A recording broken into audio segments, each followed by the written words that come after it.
So about any lost arts of boxing then, sort of any old school methods you saw Mike McCallum using or training with yourself that's not preventing any more? Honestly, not really. There were some things that came up, but a lot of that was because, again, I would hound him. Like I'd be like, "What would Eddie say about this?" or "How would Eddie teach this?" And then after a lot of badgering, he would show me something. Like he would show me an exercise that they did. Like one thing he told me that Eddie would take his mitts a lot and put them like on your body and kind of like move his hands around, and you would have to keep your hands tight to yourself and change positions a lot with the mitts pressed against you the whole time. And he's like, Eddie would do that a lot to kind of like, well, Eddie didn't do that himself, because remember when Mike got with Eddie, he was in his 70s already, I think. So he required a mitt man, and the mitt man was Thel Torrance.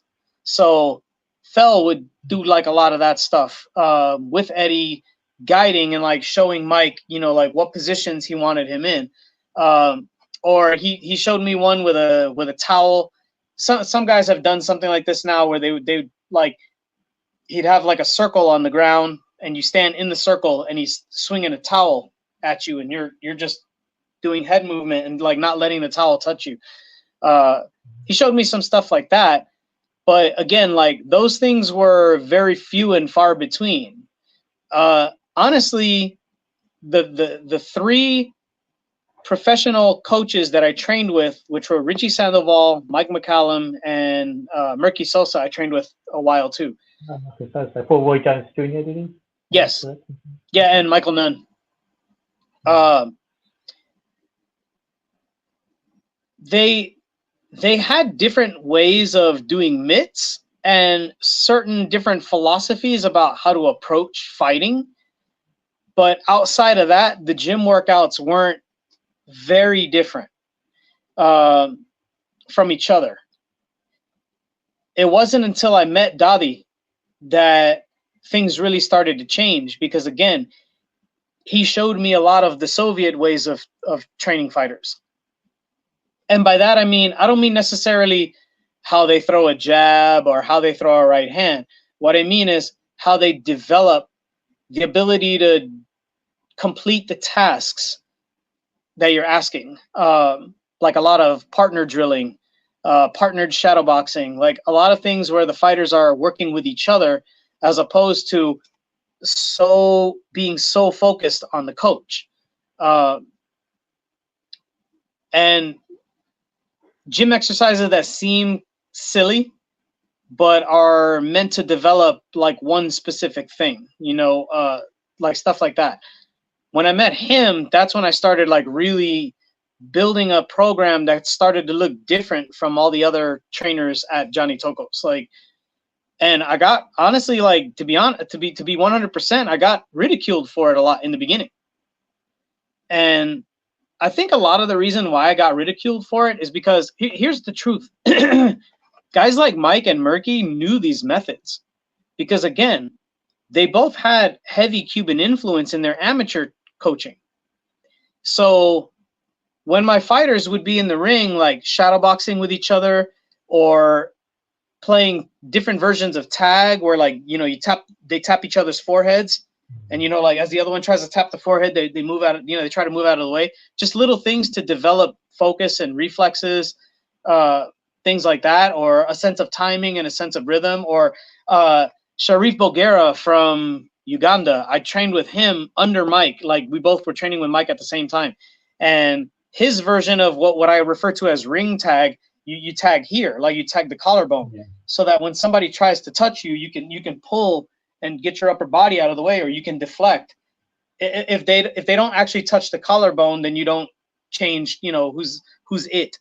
But stuff like that. When I started doing things like that with my fighters, I got a lot of people dislike pointing at my team and saying, "Oh, look, they're doing baby stuff." Like they're doing stuff that I did when I was 8 years old. And it's like, yeah, but that's what built you. That's what built you. So why are you now speaking against it. And I think that came from the idea that there's this difference between pro training and amateur training, when really I don't see it that way. Like I don't see pro training as something where you kick everyone out of the gym except for that one pro, and it's just the coach and the pro. Like honestly, I wouldn't even feel comfortable preparing for a fight like that. You know, like the gym being full of other fighters and full of even other coaches and other eyes is better. You know, when you wanted to do this interview, you mentioned that I was pretty close with Billy Briscoe. Every time he came to Vegas, like he would go to Toko's. Sometimes he would come to Toko's like 2 hours before his fighter just to sit around and talk with me. And one thing he told me about the Philly gym scene, when the Philly gym scene was like the Mecca, you know, that was like kind of the predecessor to Vegas. It kind of like went New York, and then Philly, and then Vegas. But and Vegas is really just, Vegas is what it is because of how many pros come here to either further their career or turn pro. The Vegas amateur scene still needs a lot of work. It needs a lot of improvement. Like fighters who are born and raised here who come up and they're good fighters. But Billy would tell me that in Philly, in the gyms over there, at the end of the day, when the gym would shut down, he said all the coaches would like sit in a semicircle and they would just talk. And like let's say I had a guy who's got a fight coming up. I would ask, hey, FaZe, you know, what do you think this guy needs to work on? And you give me your feedback. You know, well, he's doing good with this, but you know, he's not jabbing enough, or you know, after he throws, he doesn't sidestep, he doesn't shift positions, he's still right there in front of the guy. And like there was no animosity, there was no conflict between the coaches. And he said even when he was coming up, he said even coaches would trade fighters for certain amounts of time. You know, like you send me one of your guys and I give you one of my guys, just to make the guy more well-rounded. You know, and like I think that's something that's been sorely missing from the sport. Yeah. I don't see that happening again, to be honest, especially now with the sort of events of social media, where it becomes part of your identity, doesn't it? You have a fighter, so to trade that fighter for someone else, you know, yeah, so it's an interesting concept. Yeah, something to look. Certainly food for thought, days, because it would only help the fighter, wouldn't it? You know, and ultimately right. The goal. If you look on my Instagram, there's videos of my son doing mitts with another coach. His name is Will Bonner, and he's actually the owner of our gym, and he's a good coach. But even sometimes my son asks me, he'll say, Dad, I want to do mitts with you. And I'll say, not today, you're going to work with Coach Will. And he would ask me why, and I'd say, because we need other eyes, man. You know, like, yeah, I have a good boxing mind, but I'm not seeing everything. And I don't have every idea. Sometimes you struggle with something, and if he can communicate it to you better than me, cool, you know. And you know, Will he's known me for a long time, for over 10 years. So we don't argue about, you know, money or anything like that. So it's not like a matter of professionally stepping on each other's toes or not. It's just a matter of, are the fighters of our gym getting everything they need? You know, like, and if I open my own gym, which that's an, you know, one of my goals, like that's the kind of environment that I want. You know, that's, even as a head coach, like take this as an example, which you've probably seen. I've seen fighters over the years with coaches, and that fighter is tanking. Like that fighter is not doing well, and ultimately they're probably going to quit. Now, when you're a member of a proper boxing club, in my opinion, and again, this is just me, but when you're a member of a proper boxing club, and there's a staff of coaches that work at that club, let's say there's 5 of them, and you and that coach are just not working out. Every time you spar, you end up bloody. you know, you're getting hit too much. Like things are just not working. There's poor communication. At that point, the head coach should be able to say, hey, listen, I'm gonna take that kid and put him with this coach. It's nothing against you. You're a good coach, but between you and this particular kid, it's not working, and we don't want to lose the kid out of the sport. We don't want to funnel the kid out because your ego will be hurt if he goes to another coach. You know, but and matter of fact, we'll make sure you get another student that meshes better with you. You know, like we have people coming to the gym. We're gonna make sure that, you know, we're gonna make sure you're eating, but at the same time, this situation right here is not working out.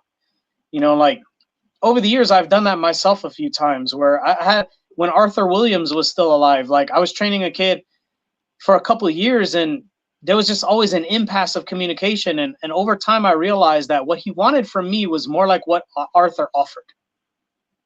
So I told him, I was like, you know what? I'm going to talk to Arthur on your behalf, and you should go train with him. Because instead of arguing with me all the time about the way I do things and realizing that I'm just not going to do them the way you want me to, because I have my own reasons for doing them the way that I do them. I would much rather you go with him because his program looks more like what you want from me. And I'm fine with that. It's okay. Arthur was one of the trainers at Toko's, and I had no ill will about it. And Arthur even came to me and said, hey, you know, we can co-train him. And I was like, you know what? After all the arguments I've had with this kid, it's okay. Don't worry about it. Like, I don't have any ill will toward either one of you. It's not about that. It's about getting him where he feels like he wants to go, and he's resisting what I'm doing.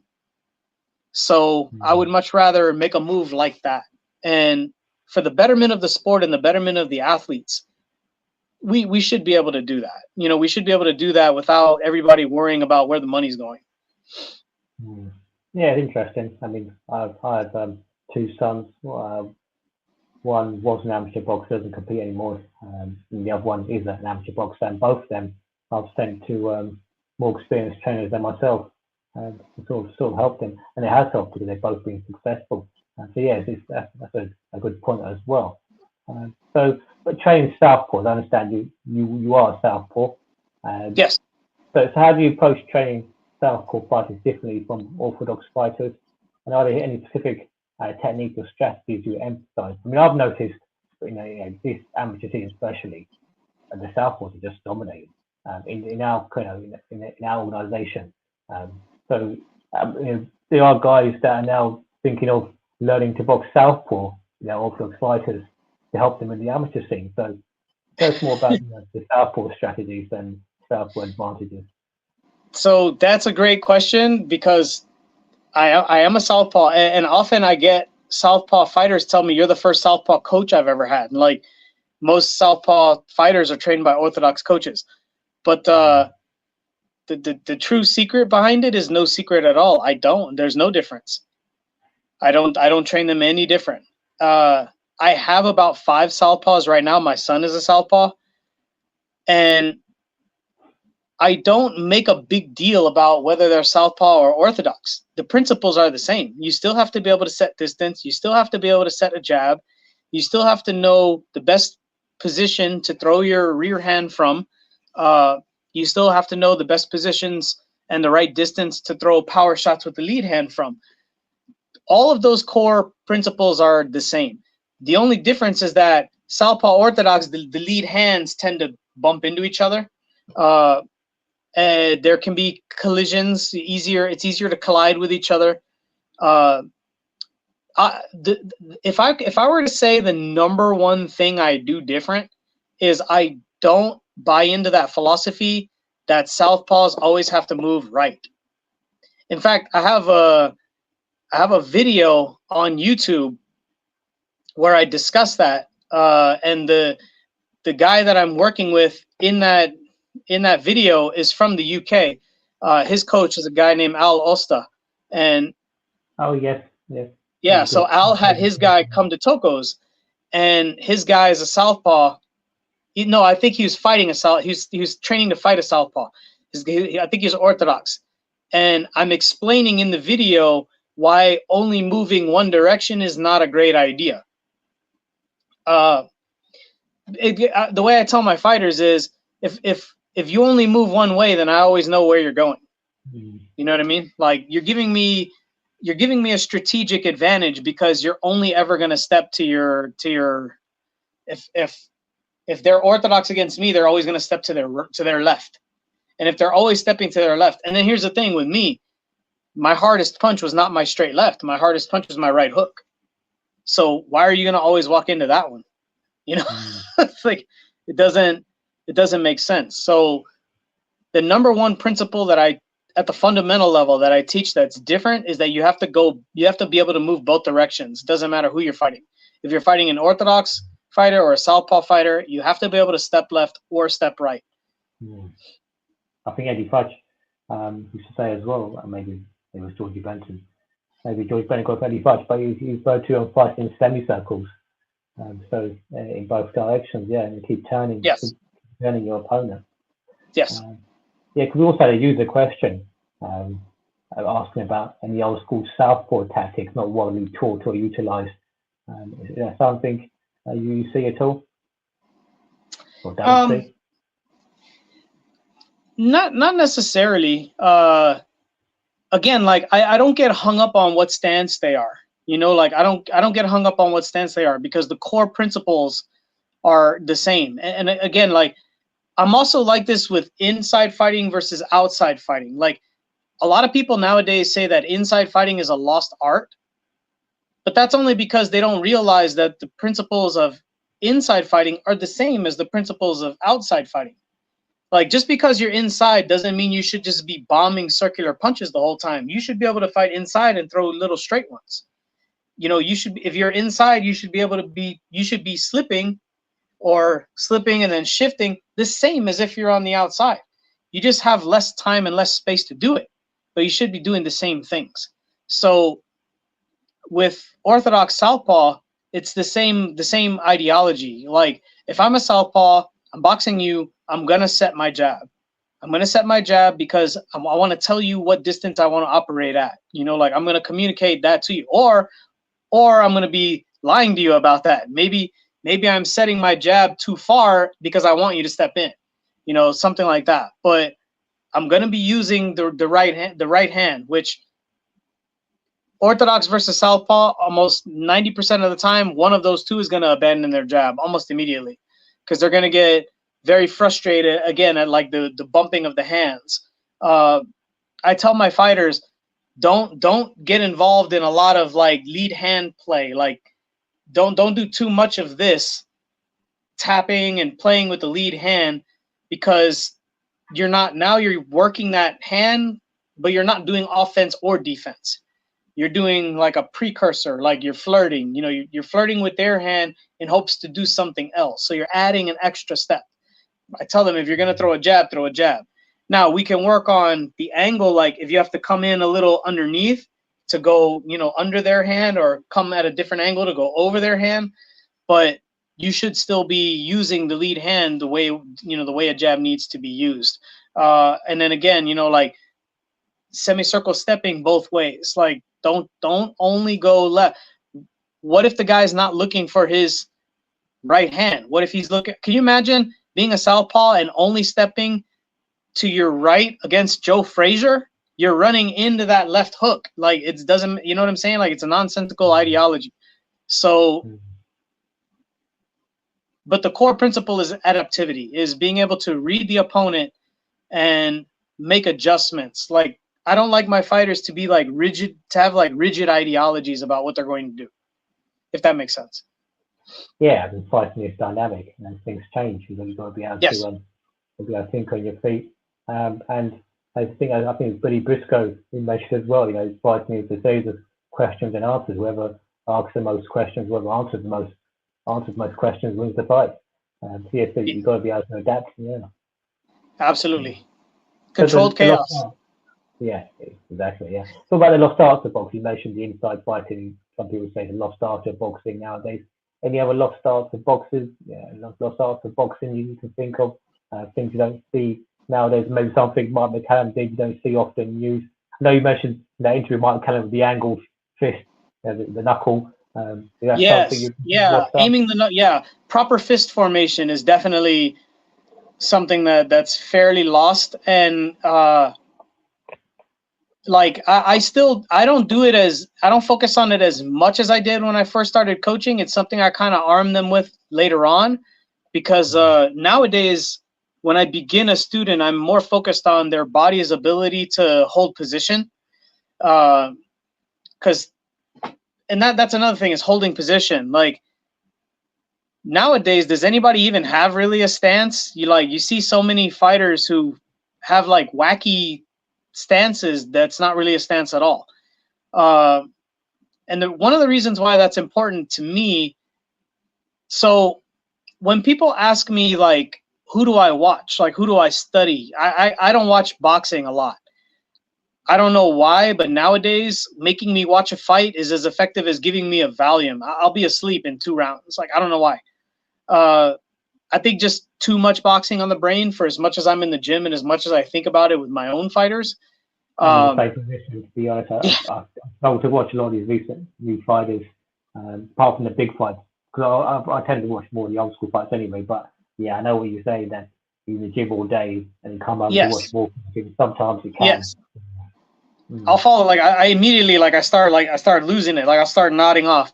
But what really interests me is studying other great coaches from other sports, and like guys who very quietly revolutionized a whole sport. And there was a running coach out of Kenya, an Irishman named Colm McKinley. He trained, so one of the top runners in the world in recent memory was David Rudisha. He had David Rudisha from when he was little, like when he first started formal school, because he was the running coach at the one school in a city called Eton that produces like 30 gold medalists or something like that. McKinley, when he was asked, there's a documentary about him. I'll send it to you so you can watch it yourself. But there's a documentary about him, about his program, and he was asked what kind of conditioning he has his athletes do, like his strength training, and he said it's almost exclusively core. And the guy who was interviewing him was like, really? Like, why is that? And he said, well, when the core starts to deconstruct, like when you lose core stability as a runner, you start running like this. Like you lose this and you start to wobble. And the more you start to wobble and your head starts to roll, the slower you go. The more you can hold the spine, in what does he call it? Stability, keep the spine stable, alignment. That's the word he uses for it. You keep the head, shoulders, hips in alignment, then you can keep your running tempo much better. And I had an epiphany when he said that. I was like, that's what happens to boxers over a long fight. They lose their stance. And because I tell my fighters that your basic position, chin down, chest up, hands in front of the shoulders, your basic stance protects you. If you have your chin down well enough and you receive a punch, the shock goes into the body and into the spine, not this. Too much of that, you're going to get brain damage sooner or later. And if you watch, a lot of the old school guys, when they come at you, they're looking at you from the eyebrows. So I try to train my guys always be looking from the eyebrows. Like if you can see your own nose when you're fighting someone, chin's up. So the more stability you lose throughout the course of the fight, the more damage you take, the more it hurts. So after that, I began like a really intense focus on their core strength and their ability to hold positions. And that's when I started looking into different muscle systems like stabilizer and flexor muscles, and like what are exercises used to strengthen those. And when you look at that, it looks a lot like old school exercises that were done before weights became like a huge thing, you know. So most of the conditioning of my fighters is based on their ability to, one, have endurance to finish the fight, or for the amateurs to compete in a tournament. Because that's another thing about amateur conditioning is tournaments are hard. Tournaments are really hard. And by the third day, we have 5-day tournaments here in the US.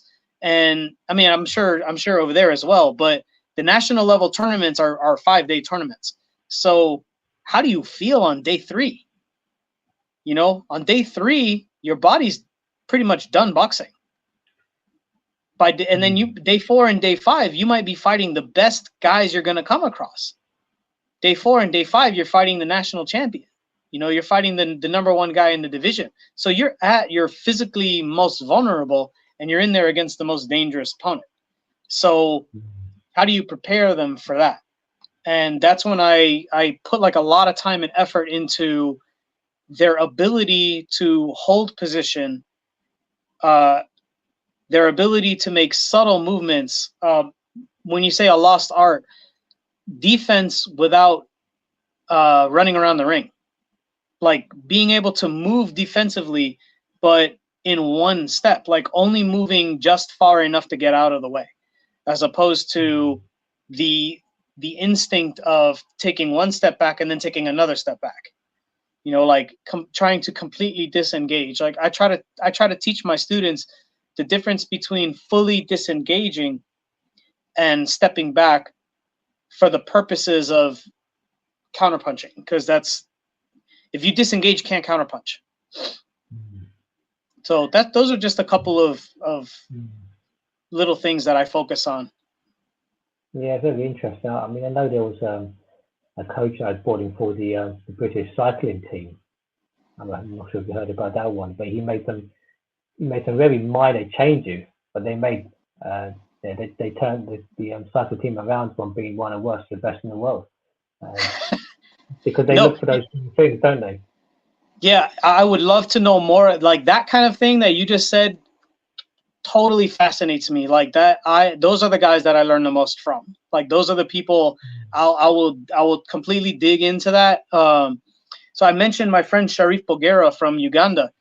I didn't know that. So okay, out of Uganda, they've had what Kasim Uma. They had Sharif. He won a world title. They had Justin Juko. And there's a guy now, I don't know if he's still fighting, but he was a world level amateur, Fazil Juma. Yeah. He won the Commonwealth Games. He won the Commonwealth Games. All of those guys had the same coach. All of those guys. So that's like multiple generations of high quality fighters. And like those are the guys that I like to really dig into and look at what they did. And I won't copy what they did, because you can't, you know, like unless I physically sit down and have a conversation with them, you can't really completely do what they did. And you can't really look at just a fighter and reverse engineer it.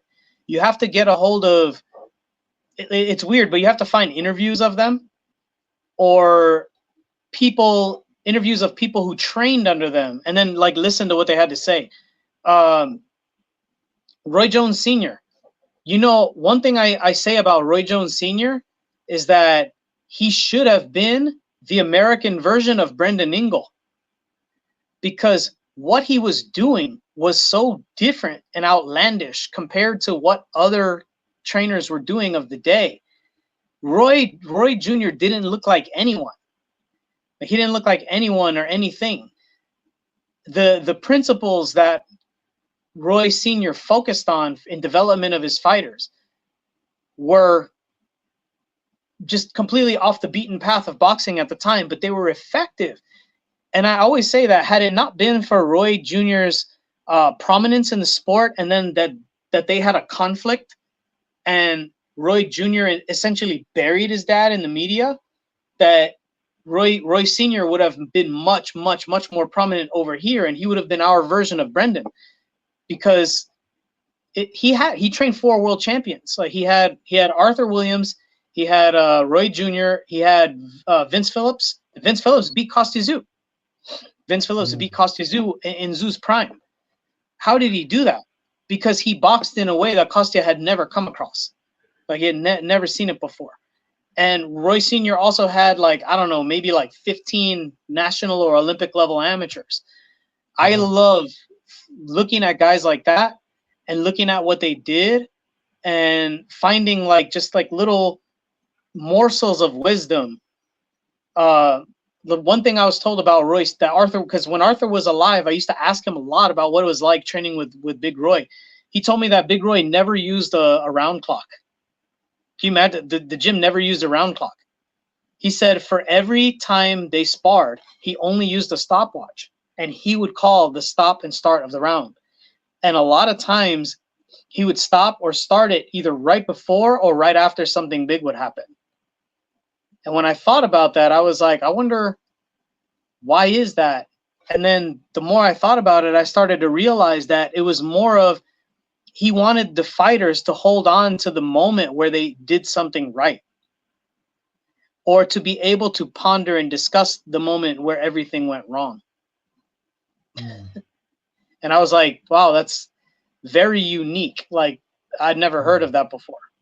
So I love finding like little things like that and trying to implement that in my own way. So every now and again with my students, I do something like that, like where I'll shut the clock off and we'll box just based on what I like.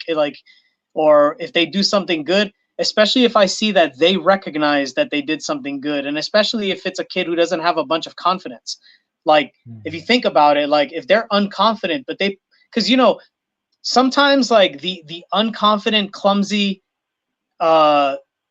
just fighter who has a hard time will occasionally do something brilliant.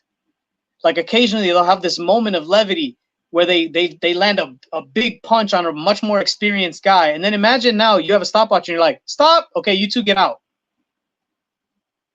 And he's left with that moment of, oh, God, I really did that right. You know, it can go a long way to building their confidence. So I like to implement things like that. Yeah, I suppose from a boxing standpoint, a lot of people are sort of looking at the Kronk way of things, how they became so successful and they sort of dominated boxing.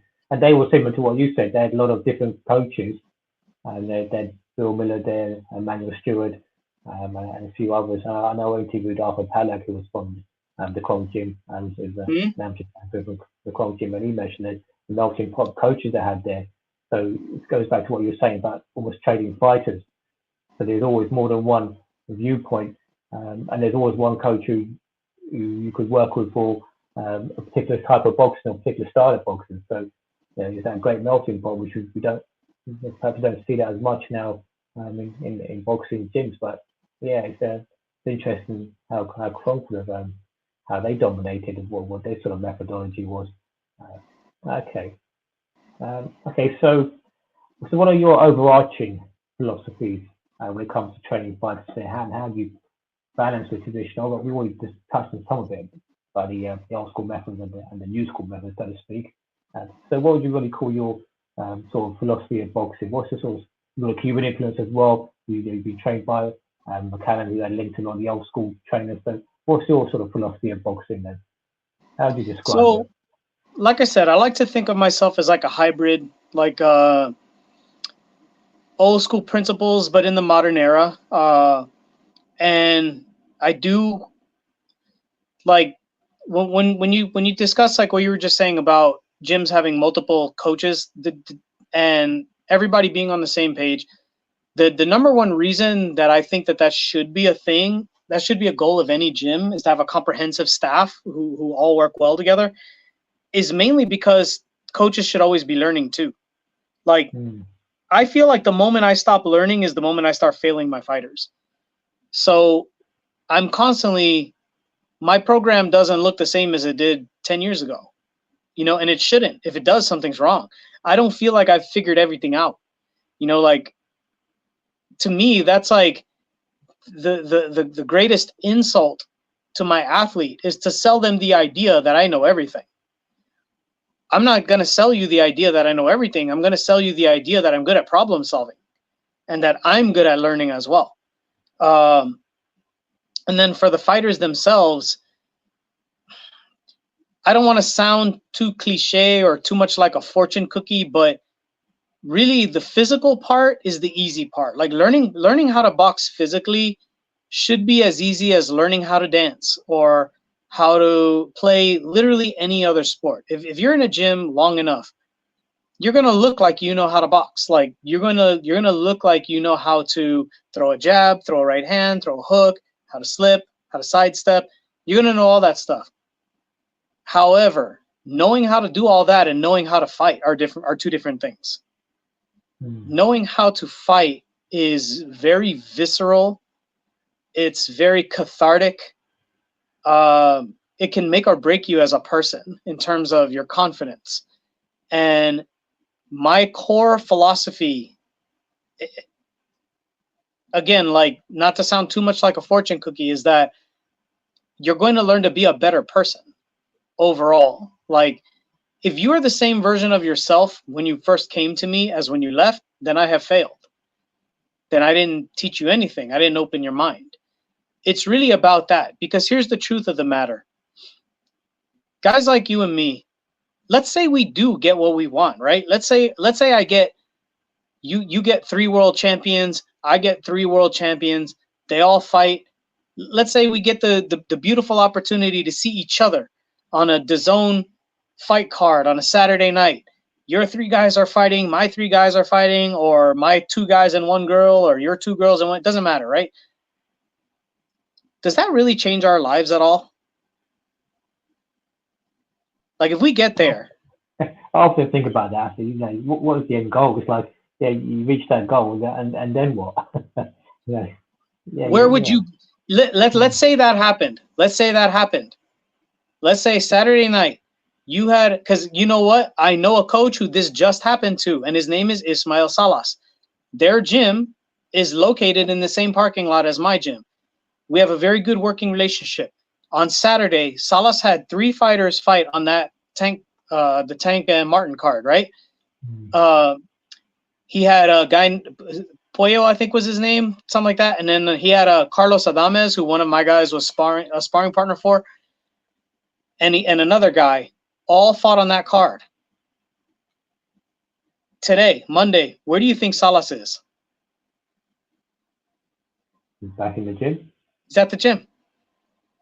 Our life doesn't change our life. Getting those world champions doesn't change a thing.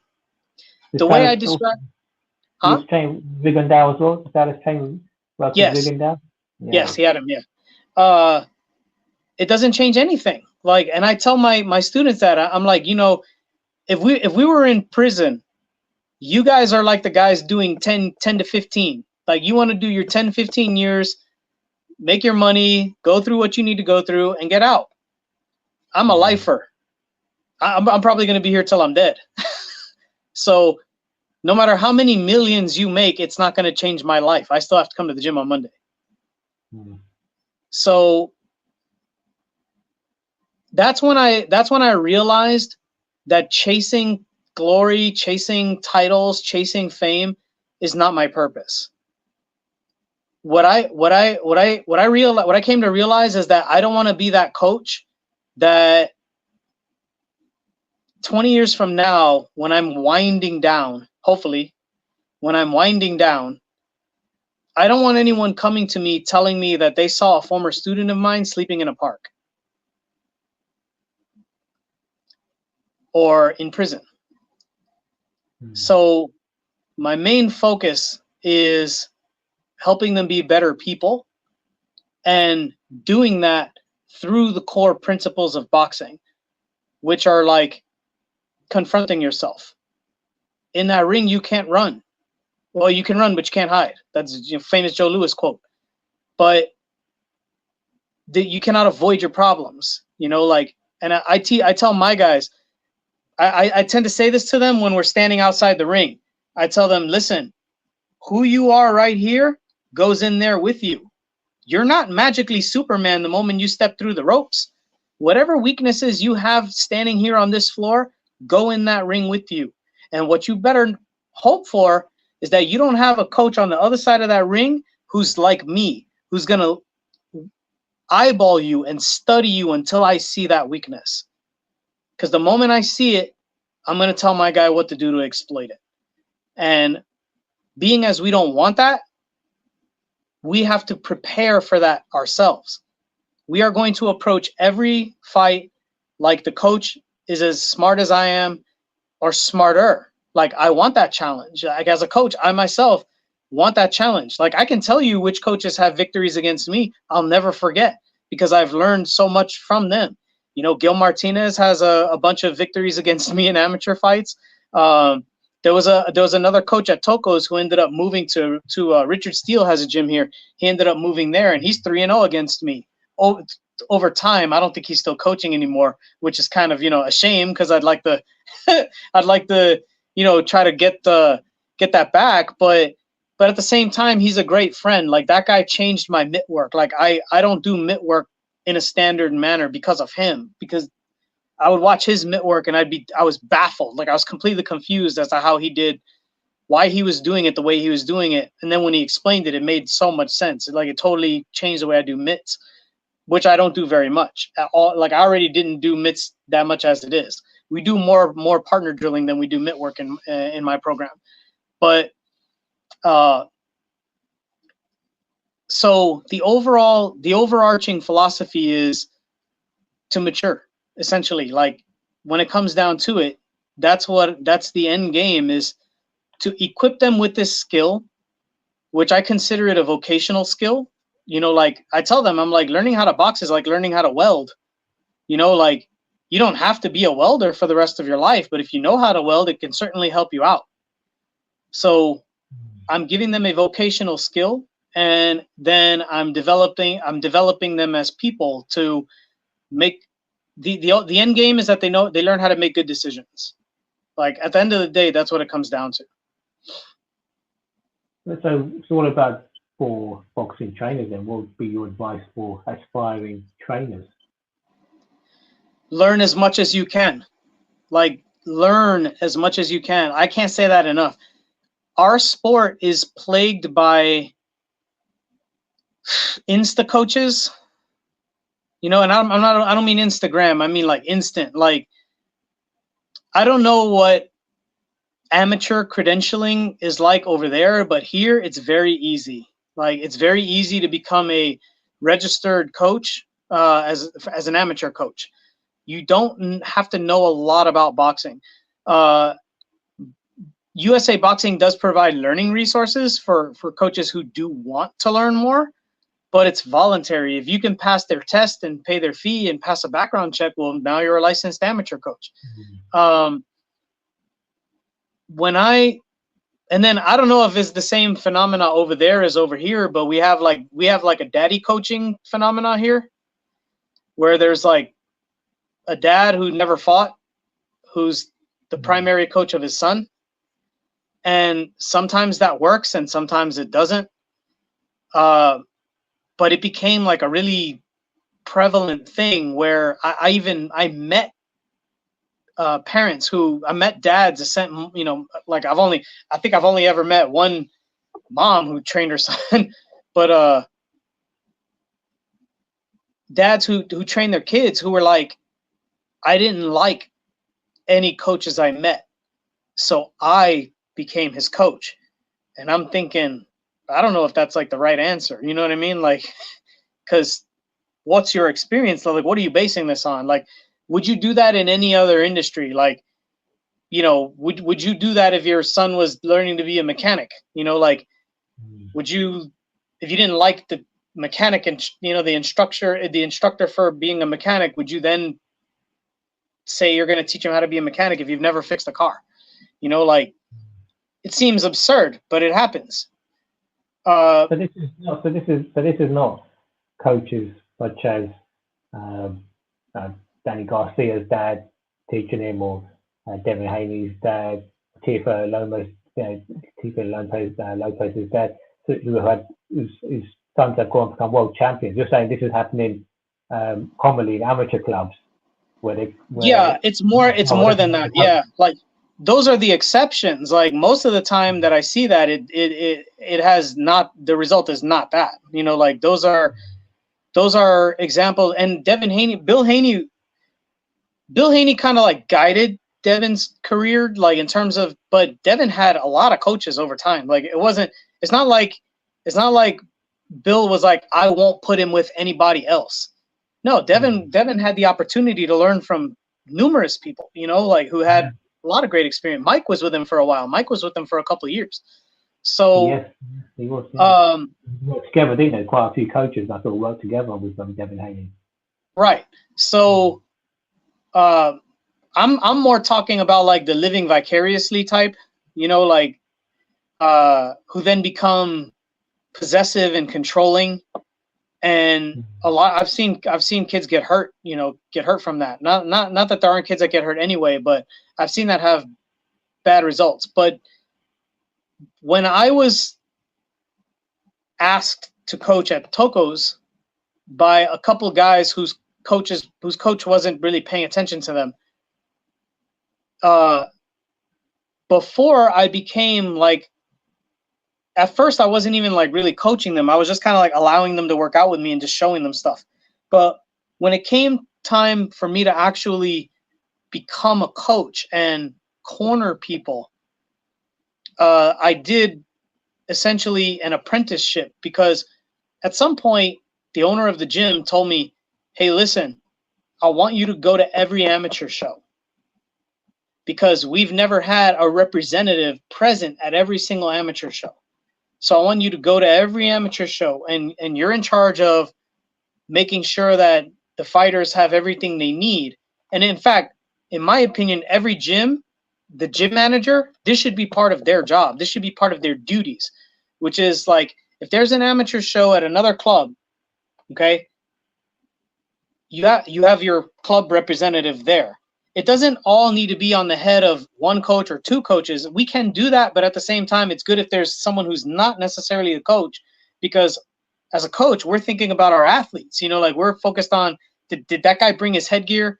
Did that guy bring his cup? You know what I mean? Like so many little things, that who forgot their mouthpiece, that kind of stuff. Do I have all my stuff? Where are my scissors? Do I have enough tape? You know, do I have enough gauze? Like, hopefully all that stuff is taken care of ahead of time, but the fact is most of the time it's not always. But I became this like third party to like 3 or 4 Toko's coaches. Here in the US, you have to be clean shaven to amateur fight. And I mean, I can't tell you how many kids we had show up to weigh-ins with a full mustache, and right away they do, you got to get rid of that right now or you're not fighting. So I'm always there with a razor. Here you go. You know what I mean? Like, here, take care of that.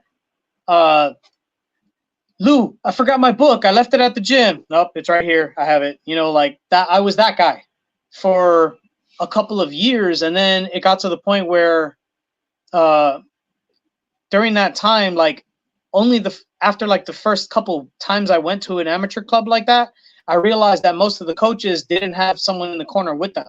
So I started becoming like an assistant coach. Hold on one moment, please.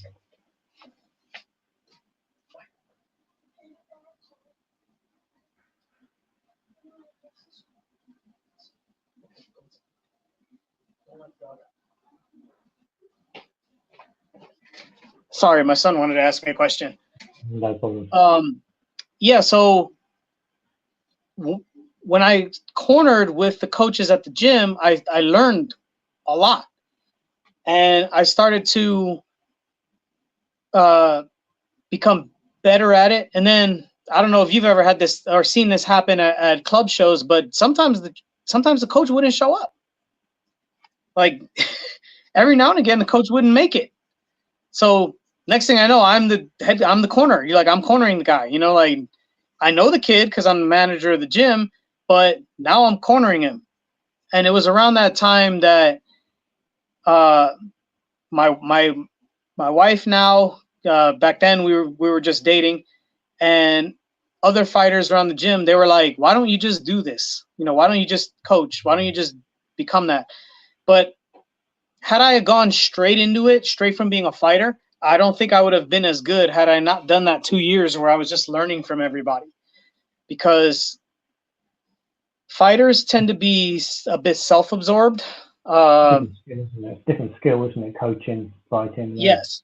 They don't tend to communicate as well and tend to be a bit more self-focused, so they're not used to taking care of someone else. It took time to develop those skills. What about memorable moments? What's the most memorable moments in your career as both a boxing trainer and your time before that as well? Well, so I'll give one as a fighter. Well, I can kind of give a short version of two. Hold on, I let my dog out. So as a fighter, honestly, one of my most memorable moments was the first time I stopped a pro in sparring. It was one of Jesse Reed's guys. And what I remember most about it was, so when I would come to the corner, I would always face the corner itself. Like I wouldn't turn around and face the middle of the ring. I would face the corner because Mike would always be leaned over the rope. So I would stand, you know, like right next to him, and he would kind of be like softly talking to me. And I was sparring. This kid was getting ready for a fight. He was a couple of divisions smaller than me. I was 140. I think he was maybe 130 pounder. He was getting ready for a fight. And the first couple sessions, he got the better of it. But that particular day, I felt really on. And I honestly, I didn't think it was going all that great. But Mike kept telling me, oh, you're doing really good. Like, you know, you're doing really well between rounds, and then giving me instructions. And then after the third round, I came and I faced the corner, and like Mike's like this to me, and he goes, and I turned and I looked, and Jesse's over there like this. And I got really excited, and Mike was like, shut up. Like, don't, it's like, you don't, it's like, calm down, don't celebrate. Just go over there and tell them thank you. And I did. So that was like a really, really memorable moment I had with Mike, that kind of like culminated in, that was one of the first times I felt like I was justified in uprooting my whole entire life to come here. Even though objectively on paper, I failed, you know, like that's being 100% honest. I failed as a fighter. So I do have moments like that, and hitting mitts with Mike McCallum, with Mike Tyson sitting right outside the ring, which was really weird and surreal because we were the only three people in the gym at the time, aside from the manager at the time who was in the office. and Mike Tyson has a tendency when he is enjoying himself to look like he's zoning out. So I'm hitting mitts. I'm hitting mitts with Mike, and Mike Tyson is sitting right outside the ring, literally like this. And I'm like, is this happening? Like, is this for real? So that was pretty cool. As a coach, I don't know. There's so many. There's an interview on YouTube for any of your audience who might want to see this. Like, one of my fighters giving an interview on what it's like to have me as a coach for this particular situation. But we called him Cyclone Mike. So if you look up Cyclone Mike interview and with the key phrase boxing, it'll come up. My fighter snapped his right thumb 20 seconds into the first round. And when I say snapped, I mean from this part here, it was like in half. So inside the hand, the thumb was completely, like the bone was snapped off. And I'll never forget it because from my perspective, he came to the corner and, you know, like, so in the amateur fights, my fighters don't usually sit. I don't make them sit. I kind of like the George Foreman thing where we don't sit in the gym. so we don't sit in the corner in amateur fights because they're not even used to sitting.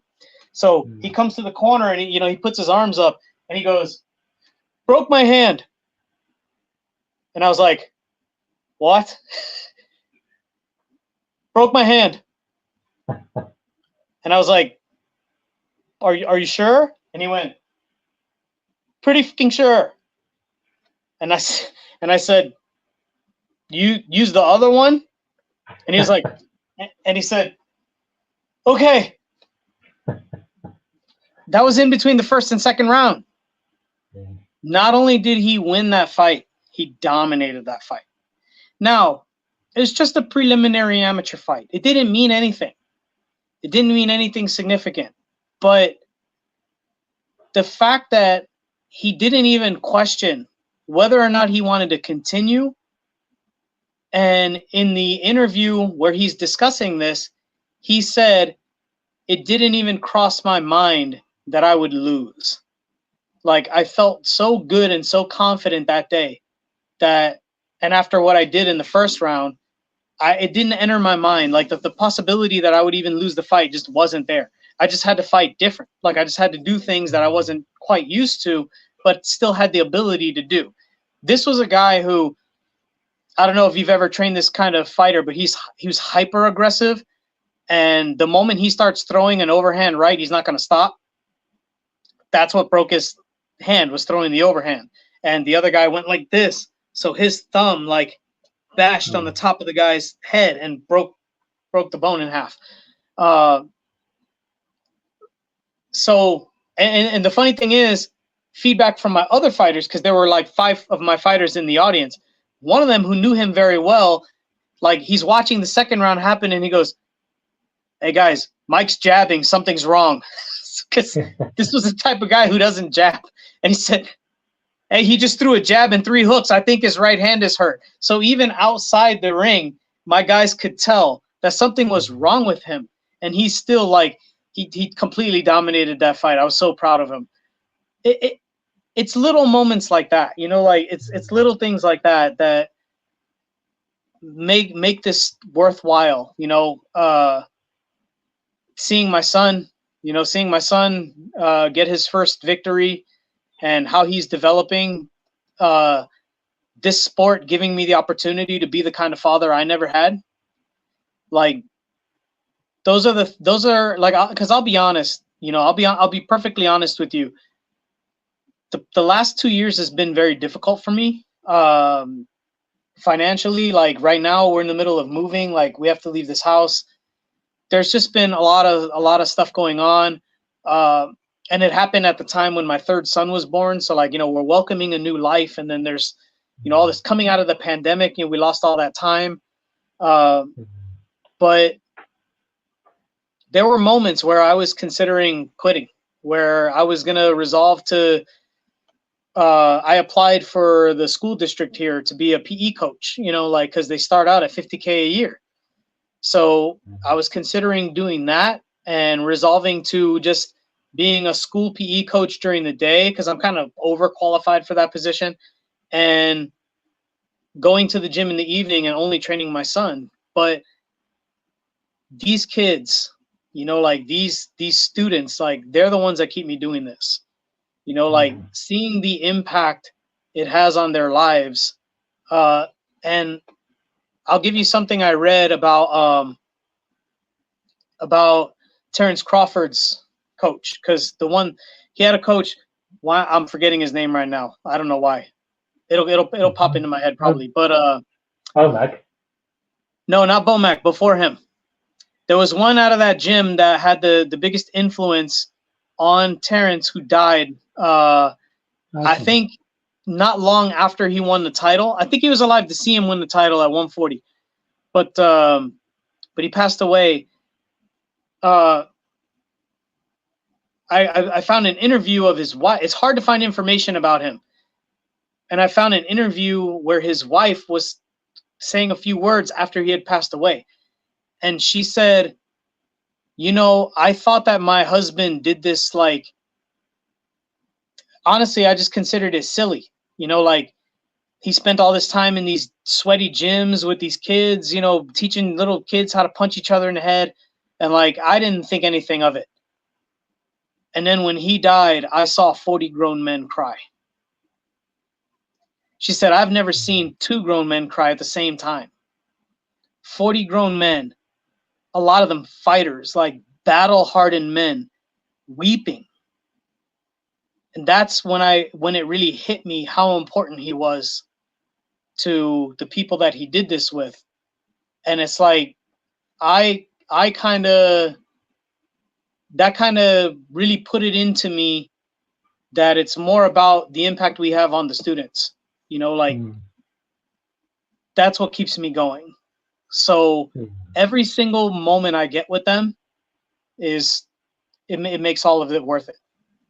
Yeah, I mean, as coaches, for us to train someone from scratch and to see him step into the ring, and how far they've come, I think these things matter more to us than someone who's not a coach, that they just will understand.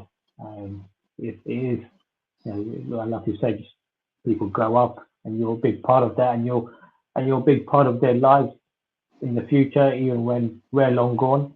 You know, our work, because they may not become a boxer, but the skills they've learned with you, this thing they've learned, it will help them succeed in other parts of their lives. So you'll always be a part of these guys, these kids you train. I think some people just don't understand, you know, how much that means to us, you know, sort of, which is why we coach. His name, I just remembered, his name was Midge Minor. Midge Minor. Yeah, that was the guy. Actually threw Terrence out of the gym when he was 7. Yeah, because apparently Terrence said he was very high energy, kind of ADD type of kid, and just playing around too much. And Midge told his dad, "Hey, you got to get him out of here." He said his dad and his uncles worked out at that gym. It's like, I can't do anything with this kid. And he brought him back when he was 9. And Terrence said that him and Midge looked at each other, and he kind of gave Midge a bit of a dirty look, and Midge started laughing, and he started laughing, and he's like, that was the moment that, you know, like cemented our relationship, that from that point on, I knew everything was going to be cool. And Midge is the one that brought him up. Yeah. And see, that's another thing. Like, how many of these wizards get buried in history? You know, like, again, we don't do it for the glory, but people should know who had that kind of impact, you know, on these guys. I read another interview with Adrian Broner's coach, and they were asking him how he felt about Floyd Sr.'s influence, you know, because Adrian was, you know, trying to do the shell, and like if he kind of felt like overshadowed by Floyd or any. The questions almost seemed like they were designed to elicit a reaction of him comparing himself to Floyd. And he said, listen, I don't compare myself to Floyd because we're completely different people. Like, we're completely different types of coaches. He said, you know, no disrespect to Floyd, but people get off of trains and planes to train with Floyd. He can do that. He can afford to be who he is at this point in his life because people get off of planes and trains to go see him and pay his price to learn that from him. And that is what it is. He said, but that's not me. He said, I've always been that kind of coach that in my city, in Ohio, in Cincinnati, where I'm from, every drug dealer in the ghetto knows who I am. And you know what? When they see me walking down the street, they say, hey, that's Coach. Don't mess with him. He's here to pick up my nephew. He's like, that I'm that coach that goes into the trenches to find my students. You know, like that's me, and we're different. Like, we're completely different. So I do what I do, he does what he does. And right now, I'm that trench type of coach. You know, like, I have 2 kids whose parents can't bring them to the gym that I pick up every day on the way to the gym.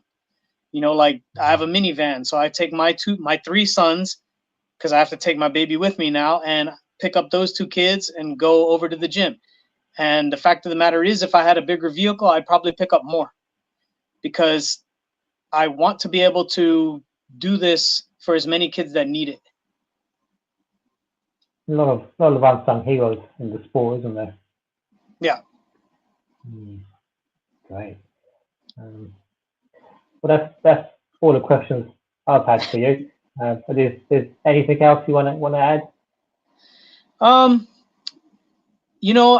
so I guess I will finish with hitting on the idea of what I was saying about that we all need to keep learning. The moment I say, like, the moment you stop learning, you start dying.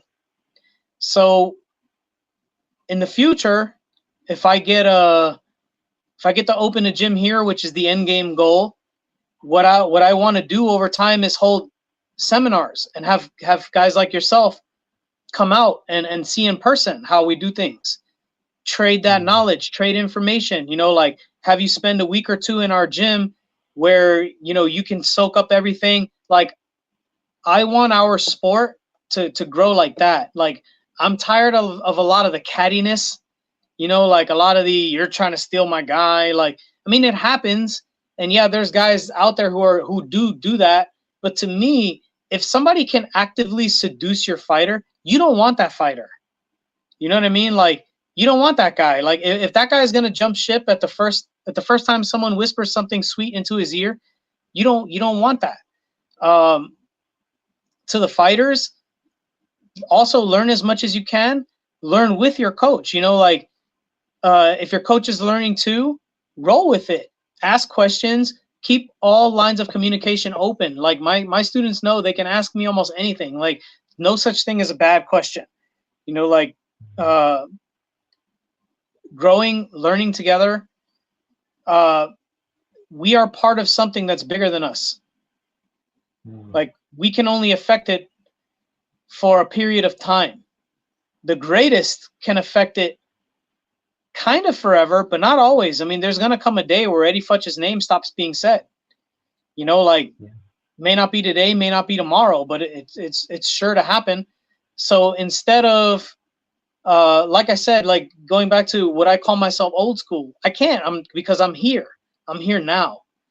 I'm just trying to be the best modern coach that I can be, and using that to learn from it and bring it and keep relevant principles into this day and age. And the fighters, the number one thing that you have to do to be successful in this sport, the number one thing, is show up. Keep showing up. Like, and I'm not saying that you have to stay with a coach. Like, if you're getting beat up a lot or whatever, I'm not saying you can't make a decision about that. But I've had talented fighters who quit the fastest. Like, I've had talented fighters who, the moment and when I say talented, I mean the common idea of what talented means. They're strong, they're fast, they hit hard, they naturally do everything well, turn out to be the most mentally weak and the most emotionally vulnerable and the hardest to keep consistent. Whereas I've had mediocre fighters who like, they don't do anything special, but they show up every day, and 5 years later, they're the most dominant one in the gym. You know what I mean? Like, I have one like that right now. Like, I used to have to yell at this kid to throw punches. I would stop around and say, if you don't throw a punch, get out of the ring. Because, like, it's been 2 minutes and you have not thrown a single punch. If you don't want to do this, it's okay. Just get out the ring. Right now, he's the most dominant fighter I have. So remember that you're on a path.